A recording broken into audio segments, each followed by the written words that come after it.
नमस्कार साथियों, स्वागत है आपका हिंदी के एक और बेहतरीन वीडियो में। तो दोस्तों, कल हमने एक नए चैप्टर की शुरुआत की थी जिसे आप लोग शब्द भेद के नाम से जानते हैं। आज दोस्तों ये शब्द भेद का दूसरा पार्ट होने वाला है। जैसा कि साथियों कल मैंने आपको बताया था कि शायद ही ऐसी कोई परीक्षा है जहां से हिंदी पूछी जाती है और शब्द भेद से सवाल ना आता हो। और यहां से दोस्तों कभी भी एक या दो सवाल नहीं पूछे जाते।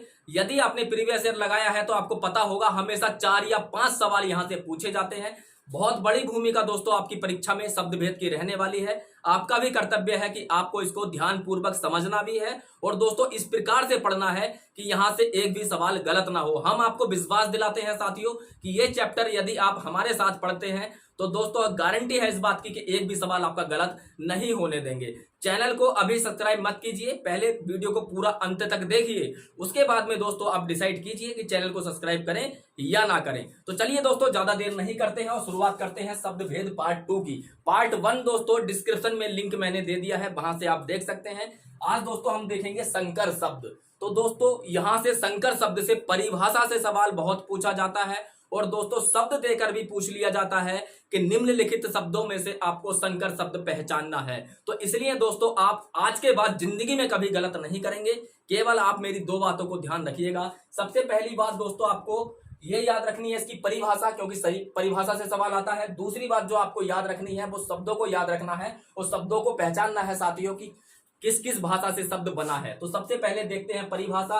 दो भाषाओं के शब्दों के मेल से बने शब्द को हम संकर शब्द कहते हैं। हमारी हिंदी भाषा बहुत ही लचीली भाषा है। क्यों लचीली है? क्योंकि दोस्तों इसने अन्य भाषाओं के शब्दों को ग्रहण कर लिया है। यूपीएससी में इस प्रकार के सवाल पूछे जाते हैं कि हिंदी भाषा की विशेषताएं बताइए। तो उसमें दोस्तों एक विशेषता ये भी होती है कि हमारी जो हिंदी है दोस्तों बहुत ही लचीली है, बहुत ही दयनीय है। यह जो है इसके पास व्यापक मतलब स्पेस है, ये सबके साथ न्याय करती है और सभी भाषाओं के शब्दों को अपने अंदर संजो लेती है। लेकिन दोस्तों ऐसा होने के बावजूद कुछ ऐसा भी है दोस्तों कि 2 भाषाओं के शब्द आते हैं, उनसे हम एक शब्द बना लेते हैं। जैसे कि दोस्तों छायादार। कोई पेड़ आपने देखा बहुत ज्यादा छाया दे रहा है, आप क्या कहते हैं कि बहुत छायादार पेड़ है। लेकिन दोस्तों कभी आपने गौर किया है कि आपने छायादार जो कहा है इसमें साथियों दो भाषाओं के शब्द मिले हुए थे। एक था दोस्तों छाया और दूसरा था दार। छाया दोस्तों संस्कृत का शब्द होता है और दार दोस्तों फारसी का शब्द होता है। मतलब संस्कृत और फारसी के दो भाषाओं के शब्द हैं और दोस्तों यही शब्द हमने एक कर दिया छायादार, और इसे हम धूमधाम से आज अपनी हिंदी में प्रयोग करते हैं। उसी प्रकार से आप देखेंगे पानदान। तो पान दोस्तों हिंदी का शब्द है और दान दोस्तों फारसी का शब्द है। तो इसका एक शब्द हमने बनाया पानदान, जिसमें पान को रखा जाता है उसे पानदान कहते हैं। तो पानदान भी 2 भाषाओं के शब्दों के मेल से बना हुआ है। उसी प्रकार से है सीलबंद। ठीक है, तो सीलबंद शब्द भी हम आराम से यूज करते हैं हिंदी में, कभी हम गौर भी नहीं करते। लेकिन साथियों यह भी 2 भाषाओं के शब्दों के मेल से बना शब्द है। यहाँ पे आप देखिए सील हो गया दोस्तों अंग्रेजी शब्द और बंद हो गया दोस्तों यहाँ भी फारसी शब्द। मतलब ये जो तीनों शब्द हैं दोस्तों ये फारसी के शब्द हैं, यह संस्कृत का है, यह हिंदी का है और यह अंग्रेजी का है। अब दोस्तों अलग अलग भाषाओं के मेल से बने शब्द को ही हम संकर शब्द कह रहे हैं। उसके बाद में हम एक शब्द यूज करते हैं रेलगाड़ी। रेलगाड़ी हम कहते हैं, लेकिन जरा ध्यान से सोचिए रेलगाड़ी भी 2 भाषाओं के मेल के शब्दों से बना हुआ है। जैसे कि दोस्तों रेल आप देखेंगे अंग्रेजी शब्द है और गाड़ी आप देखेंगे हिंदी शब्द है। तो इसलिए दोस्तों रेलगाड़ी भी क्या हो गया, ये भी हो गया दोस्तों आपका क्या कहते हैं इसको संकर शब्द। वैसे ही एक शब्द होता है अजायब घर। तो अजायब भी दोस्तों अलग भाषा का है, घर अलग भाषा का है, तो यह भी संकर शब्द है। तो बहुत सारे शब्द आपको डिक्शनरी में मिल जाएंगे। जब मैं बुकैव आपको कराऊंगा दोस्तों उसमें भी मैं आपको बताऊंगा और भी ज्यादा शब्द। लेकिन अभी केवल आप इतना ही याद रखें क्योंकि अभी हम केवल समझ रहे हैं। बुकैव जब कराऊंगा आपको मैं तत्सम तद्भव भी बताऊंगा। और उसके बाद में साथियों जो आपके लिए विदेशज शब्द हैं जैसे अलमारी है, काजू है, रिक्शा है, ये मैंने आपको कल भी बताया था और आगे भी इनको डिटेल में बताऊंगा। तो इसलिए दोस्तों आपको इसमें इतना याद रखना है। अब दोस्तों बढ़ते हैं टाइप 2 पर। टाइप 2 में हमको क्या पढ़ना है, मतलब जो आधार था शब्दों के वर्गीकरण का, उसमें हम देखेंगे व्युत्पत्ति के आधार पर शब्दों के भेद कितने प्रकार के होते हैं। तो चलिए दोस्तों बढ़ते हैं आगे। तो दोस्तों व्युत्पत्ति रचना बनावट के आधार पर शब्दों का वर्गीकरण 3 प्रकार से होता है। अच्छा एक बात आपको याद रखनी है, चाहे व्युत्पत्ति हो, चाहे रचना हो या बनावट हो, इसका अर्थ होता है दोस्तों शब्द की बनावट, शब्द की व्युत्पत्ति या शब्द की रचना। तो कुछ भी एक मिल जाए या तो व्युत्पत्ति या रचना या बनावट, सबका अर्थ एक ही है। इसलिए दोस्तों मैंने तीनों को एक साथ लिख दिया है। अब दोस्तों वर्गीकरण जो होता है वो 3 प्रकार से होता है, मतलब व्युत्पत्ति के आधार पर शब्दों का वर्गीकरण हम 3 प्रकार से करते हैं। तो सबसे पहले हम देखेंगे रूढ़ शब्द, दूसरा है दोस्तों यौगिक शब्द और तीसरा है योग ऋण शब्द। तो ये दोस्तों 3 प्रकार से हम व्युत्पत्ति के आधार पर वर्गीकरण करते हैं। तो रूढ़ शब्द क्या होता है, जैसा कि मैंने अभी आपको बताया साथियों कि परिभाषा से भी सवाल आता है, इसलिए आपको परिभाषा भी याद रखनी है और एग्जाम्पल तो आप स्वयं ही बना लेंगे यदि आपको परिभाषा समझ में आ जाती है। तो देखिए साथियों, यहाँ पे मैंने शॉर्ट में लिखा हुआ है, आपको ऐसे नहीं लिखना है, जैसे मैं बोल रहा हूं उस प्रकार से आप नोट कीजिएगा। देखिए साथियों, जिन शब्दों के सार्थक खंड नहीं हो सकते उन्हें हम रूढ़ शब्द कहते हैं। ठीक है, जिनके सार्थक खंड नहीं हो सकते, टुकड़े नहीं हो सकते, जिन्हें तोड़ा नहीं जा सकता, या हम कहें साथियों वे शब्द जो अन्य शब्दों के मेल से बने हुए नहीं होते हैं, वह क्या होते हैं, वह साथियों रूढ़ शब्द होते हैं। या हम कहें ये शब्द स्वतंत्र होते हैं, किसी के संयोग से नहीं बनते, तो ऐसे शब्दों को हम कहते हैं रूढ़ शब्द। ठीक, मतलब इनके टुकड़े नहीं होंगे, टुकड़े होंगे तो शब्द निरर्थक हो जाएगा, अर्थ नहीं होगा, सार्थक खंड नहीं हो सकते। जैसे दोस्तों आपने लिखा मुंह, तो मुंह एक शब्द है, इसका एक अर्थ भी होता है, ये रूढ़ शब्द है, इसके टुकड़े नहीं होंगे, ना ही ये अन्य शब्दों के मेल से बना है। जैसे दोस्तों हो गया चावल, तो चावल के भी दोस्तों क्या होगा, यहां से टुकड़े नहीं हो सकते, यह सार्थक अपने आप में है, तोड़ दोगे तो इसके खंड नहीं होंगे। मुझे मालूम है आपके मन में चल रहा होगा चा प्लस बल निकाल सकते हैं, है ना, आप सोच रहे होंगे इसको चा कर देंगे और इसको वल कर देंगे, तो दोस्तों इसका कुछ अर्थ नहीं होता है। यदि आप सोच रहे हैं वल ताकत होती है, तो दोस्तों वह जो वल होता है वह ये वाला वल होता है। ध्यान रखिएगा दोस्तों, छोटी छोटी बातें, आप हिंदी पढ़ रहे हैं तो हिंदी में दोस्तों जरा सी भी मिस्टेक आप नहीं कर सकते, क्योंकि दोस्तों हिंदी ग्रामर का ही अर्थ ये है कि आपकी हिंदी शुद्ध होनी चाहिए। तो इसलिए वल ये नहीं होता, वल ये होता है, इस वल का कुछ अर्थ नहीं होता, इसका होता है ताकत। तो चावल दोस्तों आपने तोड़ तो दिया, लेकिन इसके सार्थक खंड नहीं हुए, इसका अर्थ यह हो गया कि चावल भी क्या है दोस्तों, चावल भी रूढ़ शब्द है। वैसे आप दोस्तों हाथ लिख लें, पैर लिख लें, अब आप कितने भी ऐसे शब्द बना लीजिए जिनके टुकड़े ना हो सके सार्थक, जो किसी अन्य शब्दों से मिलकर के ना बने हो, वह क्या कहलाएंगे, वह आपके रूढ़ शब्द कहलाएंगे। तो उम्मीद करते हैं दोस्तों इतना आपको समझ में आ गया होगा। इन्हें दोस्तों अयौगिक भी कहते हैं, है ना, अयौगिक मतलब योग से ना बना हुआ, तो अयौगिक भी इसको हम कह सकते हैं, मूल शब्द भी कह सकते हैं, कुछ भी कह सकते हैं। तो इतना आपको समझ में आ गया होगा। अब देखते हैं यौगिक शब्द। अब दोस्तों यौगिक का अर्थ क्या होता है, योग का ही अर्थ होता है जुड़ना, तो इसकी परिभाषा मैंने लिखी नहीं है क्योंकि आप यहां से समझ जाएंगे, है ना। इसमें क्या है कि दो शब्दों से मिलकर बने शब्द को यौगिक शब्द कहते हैं, है ना। परिभाषा क्या होगी, दो शब्दों के मेल से बने हुए नए सार्थक शब्द को हम क्या कहते हैं, यौगिक शब्द कहते हैं। जबकि यह दोस्तों स्वतंत्र था, ये किसी के मेल से नहीं बना, लेकिन ये दो शब्दों से बनेगा सार्थक शब्द। ठीक है, इसको हम क्या कहेंगे, यौगिक शब्द कह देंगे। अब दोस्तों यौगिक शब्द की जो रचना होती है ना, ये मैंने आपको बताया था, इससे पिछला जो चैप्टर मैंने आपको कराया था जिसमें हमने आपको बताया था दोस्तों उपसर्ग एवं प्रत्यय, तो वहां भी मैंने आपको एक बात समझाई थी। यदि वो बात वहां पे नहीं समझ में आई है तो यहाँ पे समझ लीजिए। यौगिक शब्दों का जो निर्माण होता है वह 3 प्रकार से होता है। दोस्तों मैं गुजारिश करूंगा कि एक एक बात को आप ध्यान से सुनिएगा, आप पेशेंस और धैर्य बना के जरूर रखिएगा साथियों, क्योंकि यूट्यूब पर यूट्यूबर बहुत सारे हैं, अध्यापक बहुत कम मिलते हैं, है ना। तो ये बात आपको भी मालूम है, मैं नहीं चाहता कि एकदम से जल्दी जल्दी पढ़ा करके यहाँ से भाग जाऊं। मैं भले ही दोस्तों 2 से 4 मिनट एक्स्ट्रा आपके ले लूं, लेकिन ये मेरा दावा है कि एक सवाल आपका गलत नहीं होने दूंगा। इसलिए दोस्तों थोड़ा धैर्य बना करके रखिएगा, एक एक बात को ध्यान से सुनिएगा। मैंने कहा कि यौगिक शब्दों का जो निर्माण है वो दोस्तों 3 प्रकार से होता है। भाई यौगिक है तो ये तो तय है कि इसमें कुछ ना कुछ जुड़ेगा जरूर, है ना। लेकिन साथियों जुड़ेगा क्या, तो 3 प्रकार से होता है। सबसे पहले उपसर्ग से होता है, प्रत्यय से होता है और समास विधि द्वारा होता है। जैसे दोस्तों एक शब्द हम ले लेते हैं हार, ठीक है। हार का अर्थ क्या होता है, हार का अर्थ एक तो होता है माला और एक दोस्तों इसका अर्थ होता है पराजय, है ना।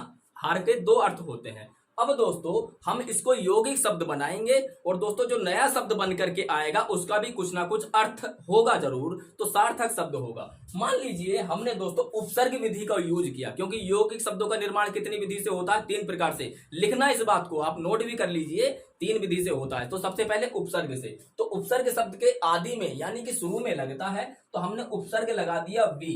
अब दोस्तों यहाँ पे आप देखेंगे ये हो गया विहार, है ना। तो हमने नया शब्द बना दिया, दो शब्दों के मेल से नया शब्द बना दिया और सार्थक शब्द बना है। इसका अर्थ है विहार का मतलब होता है घूमना। यदि दोस्तों इसी विहार में मतलब इसी हार में मैं यदि आ लगा देता हूं इसी हार में, तो ये हो जाएगा आहार। अब भी आप देख रहे हैं साथियों, हमने एक नया शब्द बनाया है, यौगिक शब्द बनाया है। तो ये विहार क्या है? यौगिक शब्द है। आहार क्या है?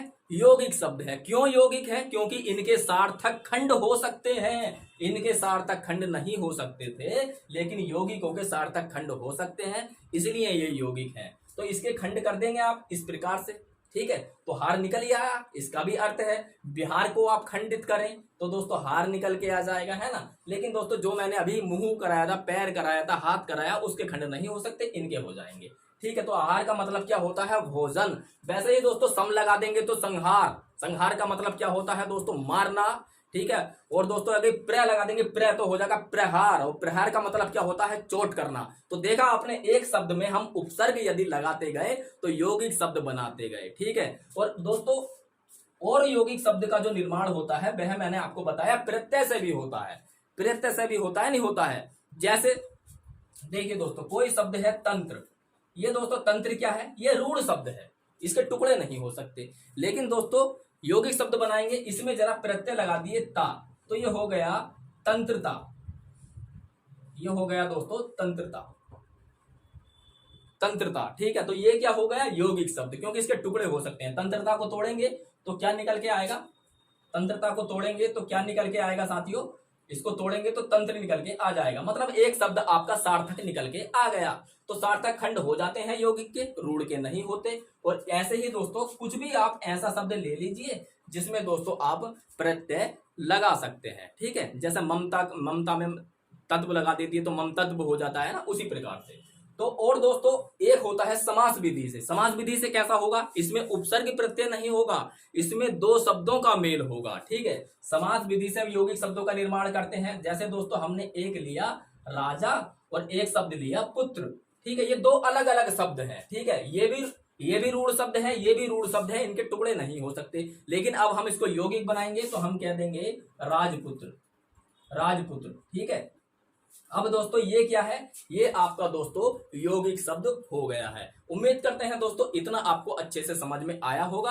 अब देख लेते हैं दोस्तों यौगिक शब्द। जैसा कि मैंने कहा दोस्तों, धैर्य बना करके जरूर रखिएगा, एक एक बात को ध्यान से सुनिए। यदि कोई बात समझ में नहीं आती है तो दोस्तों कमेंट बॉक्स में आज अपना आप सवाल भेज सकते हैं। और ये मेरा दावा है कि अगला वीडियो जब भी आएगा दोस्तों, जैसे कल आएगा अगला वीडियो, तो दोस्तों वीडियो में सबसे पहले आपके सवाल की चर्चा होगी आपके नाम के साथ, और आपको पहले दोस्तों आपका कंफ्यूजन दूर होगा, तभी क्लास आगे बढ़ेगी। ऐसा ही हम दोस्तों ऑफलाइन क्लास में करते हैं। यूट्यूब पर ये हमारा पहला अनुभव है, पहली कोशिश है। और दोस्तों इसी उम्मीद से हम मेहनत कर रहे हैं कि शायद आपको हमारी मेहनत पसंद आ जाए। तो चलिए साथियों, ये यौगिक शब्द आपको समझ में आ गया। अब देखते हैं दोस्तों योग रूढ़। अब जरा देखिए, ध्यान से सोचिए, इसमें योग भी शामिल है और इसमें रूढ़ भी शामिल है। मतलब यौगिक तो होगा ही होगा, लेकिन रूढ़ का मतलब क्या है? कुछ विशेष अर्थ हो जाना, कुछ विशेष अर्थ हो जाना। मतलब यौगिक तो होगा, हम इसमें कह सकते हैं कि योग रूढ़ शब्द वह शब्द होते हैं जो रचना की दृष्टि से तो यौगिक होते हैं। यौगिक का मतलब दो शब्दों से मिलकर बने हुए तो होते हैं रचना की दृष्टि से,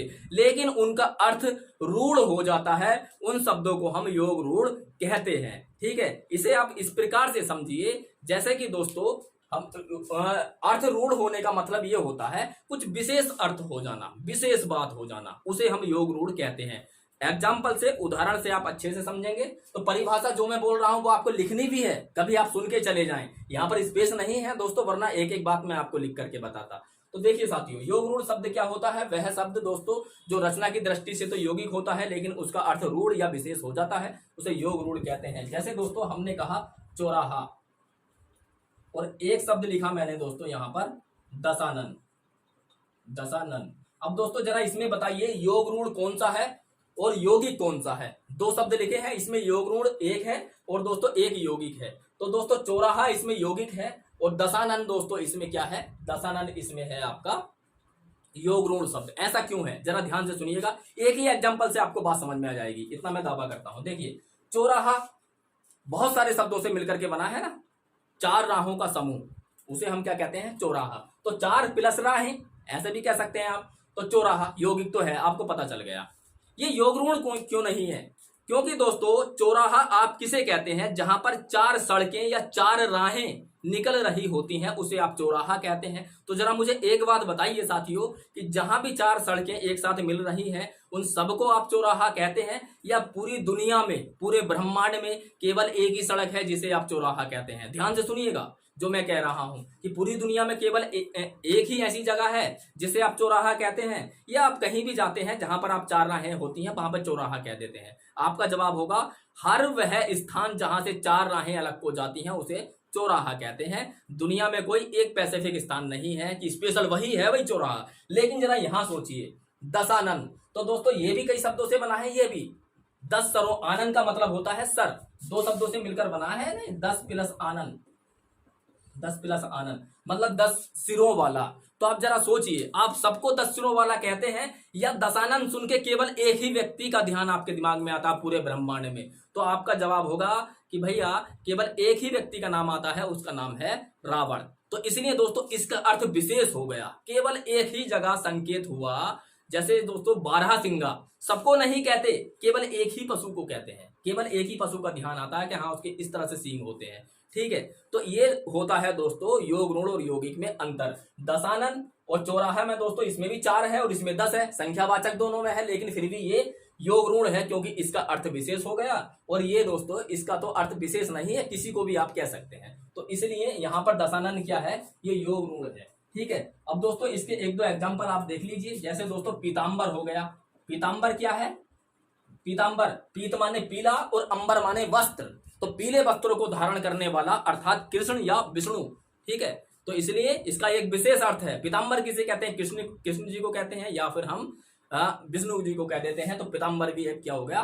और दोस्तों एक होता है जलज, जलज जल में जन्म लेने वाला को जलज कहते हैं। तो जल में तो बहुत सारी वस्तुएं जन्म लेती हैं भाई, जल में मछली भी जन्म लेती है, बहुत सारी वनस्पतियां ऐसी होती हैं जो जल में जन्म लेती हैं। लेकिन आप जरा सोचिए जलज किसे कहते हैं, केवल एक को कहते हैं जिसे हम कहते हैं कमल। तो जलज भी क्यों क्या हो गया साथियों, यह हो गया आपका योग ऋण शब्द, क्योंकि जलज किसी खास एक शख्स एक वस्तु पर ही दोस्तों ध्यान केंद्रित कर देता है। तो जलज तो जलज का मतलब क्या होता है, जिसका जन्म जल में हुआ हो, है ना। लेकिन जल में तो बहुत सारी चीजों का जन्म होता है, लेकिन हम विशेष एक के लिए इस शब्द का प्रयोग करते हैं, कमल के लिए। तो इसलिए दोस्तों पीताम्बर, जलज, दशानन ये क्या है, ये सब योग ऋण है। और मैं आपको अंत में एक बात बता करके जा रहा हूं साथियों कि बहुव्रीहि समास जो हम आगे पढ़ने वाले हैं, बहुव्रीहि समास, उसके सारे उदाहरण ही योग ऋण शब्द के उदाहरण होते हैं। तो दोस्तों जब हम बहुव्रीहि समास पढ़ेंगे ना,